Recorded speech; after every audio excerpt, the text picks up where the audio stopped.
বিকাশ দা, কি করিস?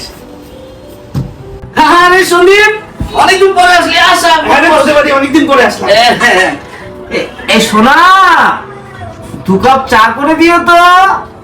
দুধটা একটু বেশি করে দিও, চিনিটা একটু কম করে। এই বিকাশ দা, তোর না বিয়ের 19 বছর হয়ে গেছে, এখনো বউকে সোনা বলে ডাকিস? আর আমার 1 বছরে জীবন ঝালাপালা হয়ে যাচ্ছে। এদের যে এত ভালোবাসা কোথার থেকে আসে রে? আরে আসলে এই শোনো একটু, এই তারা আসলে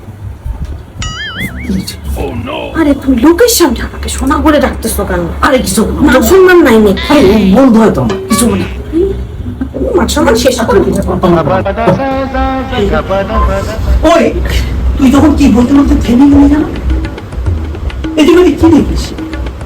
আসলে বিগত 19 বছর ধরে আমার বউর নামটাই ভুলে গেছি, তাই তো ওকে শোনা শোনা বলে চালাতে হচ্ছে। এখন যদি ওর নাম জিজ্ঞাসা করি তাহলে তো তোর নাম শুরু হয়ে যাবে। এই চুপ চুপ চুপ, এসে দে, এখনই এসে দে। একটু ভয়, আমার আগে হয়ে গেছে।